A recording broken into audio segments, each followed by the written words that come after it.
ओम श्री सद्गुरु परमात्मने नमः। श्री योग वासिष्ठ महारामायण निर्वाण प्रकरण सर्ग 227। ऋषि बोले, हे बधिक, मैंने विचार कर देखा है कि जगत और कुछ वस्तु नहीं, फुरने ही का नाम जगत है। जब चित्त संवेदन स्फुरन रूप होता है तब जगत भासता है, और जब चित्त संवेदन फुरने से रहित होता है तब जगत की कल्पना मिट जाती है। इसलिए मैंने निश्चय किया है कि वास्तव में केवल चिन्ह मात्र है।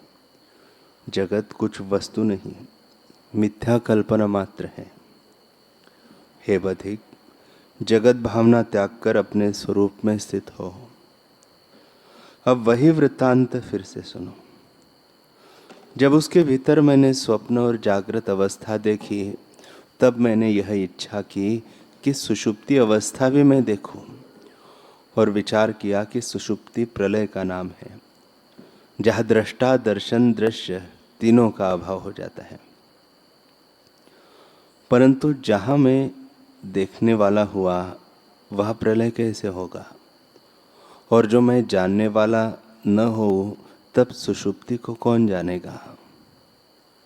हे बधिक, तब मैंने विचार कर देखा कि सुषुप्ति और कुछ नहीं, जहाँ चित्त की वृत्ति नहीं फुरती उसी का नाम सुषुप्ति है। ऐसे विचार कर मैंने चित्त को फुरने से रहित किया। तब उसकी सुषुप्ति देखा तो क्या देखा कि न कोई वहाँ अहम और त्वम शब्द है, न शुभ है न शुभ है, न जागृत है न स्वप्न है, और न सुषुप्ति की कल्पना है। सब कल्पना से रहित केवल चित्त सत्ता मैंने देखी। जो तुम कहो कि तुमने सुषुप्ति निर्विकल्प कैसे देखी, तो उसका उत्तर यह है कि अनुभव ज्ञान रूप आत्मसत्ता सर्वदा ज्यों की त्यों है। उसमें जैसा आभास फुरता है वैसा ही ज्ञान होता है। यह जो तुम दिन प्रतिदिन देखते हो और सुषुप्ति से उठकर जानते हो कि मैं सुख से सोया था, सो अनुभव से ही देखते हो। वैसे ही मैंने भी यह देखा, जहाँ चित्त संकल्प कोई न फुरता, केवल निर्विकल्प है, परंतु सम्यक बोध से रहित है। उसी अभाव वृत्ति का नाम सुषुप्ति है। फिर मुझको तुर्यावस्था देखने की इच्छा हुई, पर तुर्यावस्था देखना महाकठिन है। तुर्यावस्था साक्षीभूत वृत्ति का नाम है। वह सम्यक ज्ञान से उत्पन्न होती है। वह जागृत, स्वप्न और सुषुप्ति अवस्था की साक्षी और सुषुप्ति की नाई है। जैसे सुषुप्ति में अहम त्वम आदि कोई कल्पना नहीं होती, वैसे ही तुर्यावस्था में भी नहीं। उसमें ब्रह्म का सम्यक बोध होता है, पर सुषुप्ति जड़ीभूत तम रूप अविद्या होती है। तुर्यावस्था में जड़ता नहीं होती। सुषुप्ति और तुर्यावस्था में इतना ही भेद होता है। सच्चिदानंद साक्षी वृत्ति होती है। सम्यक बोध का नाम तुर्य पद है। तुर्य इनसे भिन्न नहीं। ऐसे निश्चय से मैंने इसको देखा। हे बधिक, चारों अवस्था मैंने माया अर्थात स्फुरण सहित भिन्न भिन्न देखी, पर आत्मसत्ता अपने आप में स्थित है। उसमें न कोई जागृत है, न स्वप्न है, न सुषुप्ति है, और न तुर्यावस्था ही है। इनका भेद वह नहीं है। आत्मसत्ता सदा अद्वैत है, और ये चारों अवस्थाएं चित्त संवेदन में होती है। हे बधिक, ऐसा अनुभव करके मैं बाहर आया। बाहर भी मुझको वैसा ही दिखने लगा। तब मैंने कहा कि यह जगत मुझको उसके भीतर दिखा था, वह बाहर कैसे आया। तब मैंने फिर उसके भीतर प्रवेश किया। प्रथम जब उसके भीतर मैंने प्रवेश किया था और उसके भीतर सृष्टि देखी थी, तब उसका और मेरा संवेदन मिल गया था। पर जब मैंने अपना संवेदन उससे भिन्न किया, तब दोनों ब्रह्मांड हो गए, तब दो ब्रह्मांड हो गए, एक उसका संवेदन फुरने में और एक मेरे संवेदन में भासित होने लगा।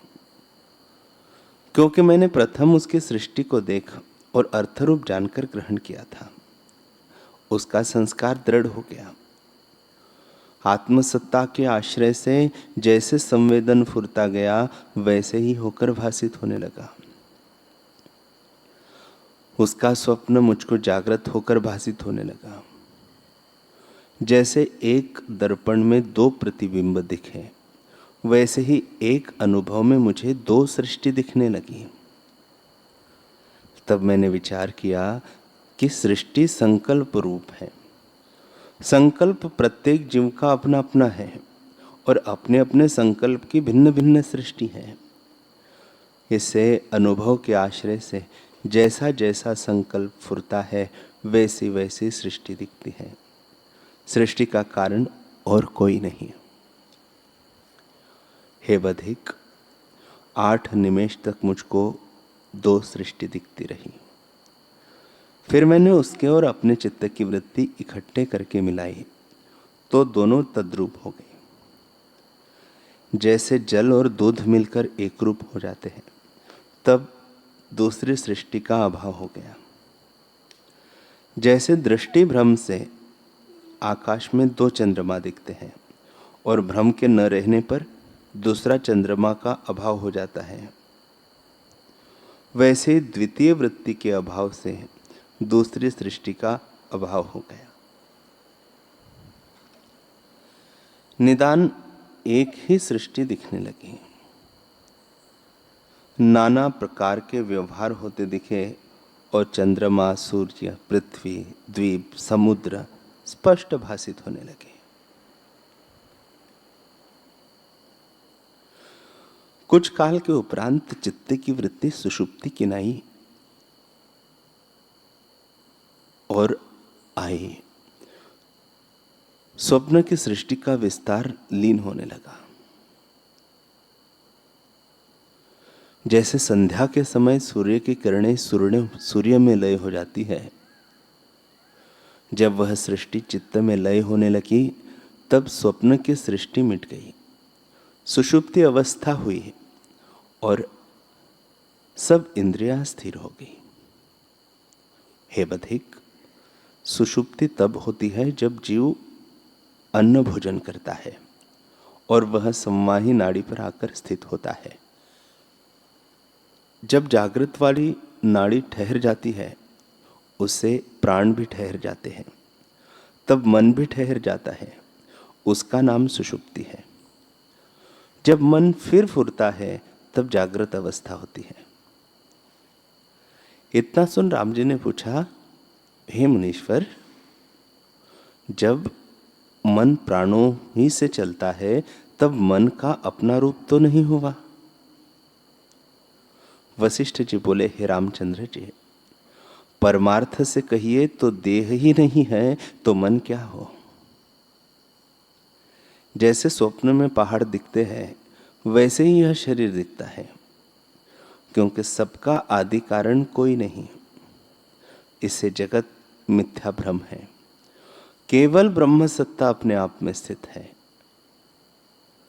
जो तत्ववेत्ता है उनको तो ऐसे ही भासित होता है। अज्ञानी के निश्चय को हम नहीं जानते हैं। जैसे सूर्य उल्लू के अनुभव को नहीं जानता और उल्लू सूर्य के अनुभव को नहीं जानता, वैसे ही ज्ञानी और अज्ञानी का निश्चय भिन्न भिन्न होता है। शुद्ध चिन्मात्र आकाश में जगत भ्रम कुछ नहीं है, पर स्फुरण भाव से जीव अपने चेतन वपु को भूलकर ज्ञान बिना ही मन भाव को प्राप्त होता है और तब मन आत्मसत्ता के आश्रित होकर प्राण वायु को अपना आश्रय कल्पना करता है कि यह मेरा प्राण है। हे रामचंद्र जी, फिर जैसे जैसे मन कल्पना करता है वैसे वैसे देह, इंद्रिया और जगत दिखते हैं। पर ब्रह्म सर्वशक्ति संपन्न है। उसमें जैसे जैसी भावना से मन फुरता है वैसा ही वैसा रूप भासित होता है। वास्तव में और कुछ नहीं, केवल ब्रह्म सत्ता ही अपने आप में स्थित है। मन का फुरना जैसे जैसे दृढ़ हुआ है, वैसे ही वैसे देह, इंद्रिया और जगत भासित होने लगा है। जैसे स्वप्न में कल्पना मात्र जगत दिखता है, वैसे ही इसे जानो। हे रामचंद्र जी, जितने विकल्प उठते हैं वे सब मन के रचे हुए हैं। जब मन उदय होता है तब स्फुरण होता है कि यह पदार्थ सत्य है और यह असत्य है। जब चित्त शक्ति का मन से संबंध होता है तब प्रथम प्राण उदय होते हैं और प्राण का ग्रहण करके मन कहता है कि मैं जीव हूँ, प्राण ही मेरी गति है, प्राण के बिना मैं कहाँ था। फिर कहता है कि जब प्राण का वियोग होगा तब मैं मर जाऊंगा, फिर न रहूंगा। फिर ऐसे कहता है कि मरकर भी मैं जीऊंगा। हे रामचंद्र जी, संशय वाले को न इस लोक में सुख है और न परलोक में। जब तक आत्मबोध का साक्षात्कार नहीं होता तब तक चित्त भी निर्वाण नहीं होता और विकल्प भी नहीं मिटते। हे रामचंद्र जी, मन के विस्मरण का उपाय आत्मज्ञान के सिवा कोई नहीं है और मन के शांत हुए बिना कल्याण भी नहीं होता। दो उपायों से मन शांत होता है। मन की वृत्ति स्थित करने और प्राण स्पंदन के रोकने से मन स्थिर होता है। जब प्राण रुक जाते हैं और प्राण के स्पंदन को रोकने से भी मन स्थिर होता है।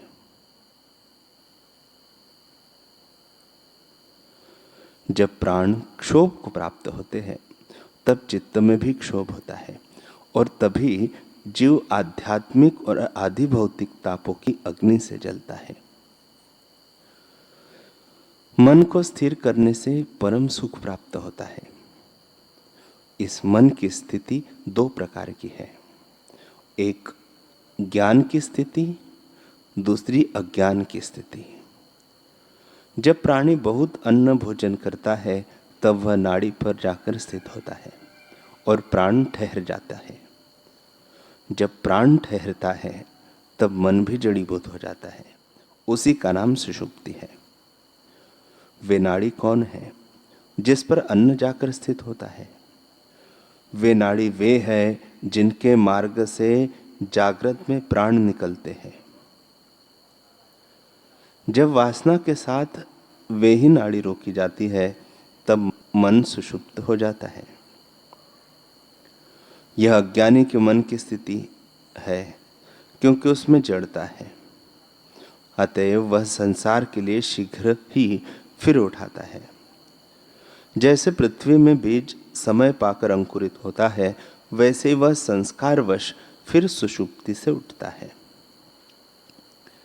जो ज्ञानवान सम्यकदर्शी है उसका चित्त चेतनता के लिए स्थिर होता है। वह चेतनता दो प्रकार की है, एक तो योगी की होती है जिसमें वह समाधि में मन को स्थिर करता है। वह समाधिष्ठ चित्त जड़ता नहीं है। जैसे सुषुप्ति में जड़ता होती है वैसे ही जड़ता नहीं है। दूसरे ज्ञानवान जीवन मुक्त के चित्त की वृत्ति सम्यक ज्ञान से स्थिर होती है क्योंकि उसका चित्त वासना से रहित है। यही स्थिति है।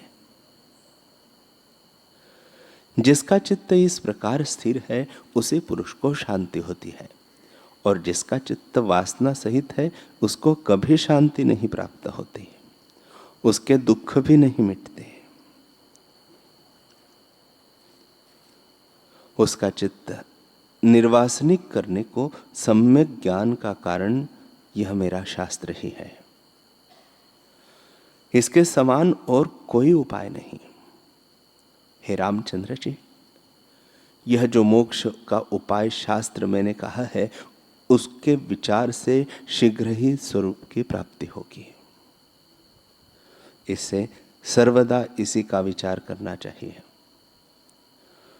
जब तक इसको भली प्रकार विचारोगे,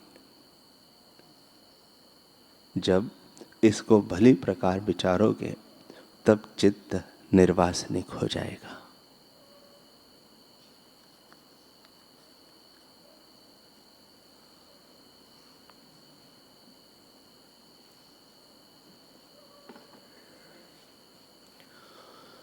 हरि ओम,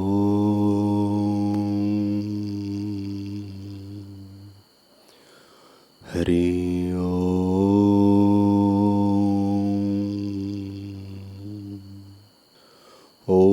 सहनाववतु सहनौ भुनक्तु सह वीर्यं करवावहै तेजस्विनावधीतमस्तु मा विद्विषावहै। ओम शांति शांति शांति। श्री सद्गुरुदेव भगवान की जय।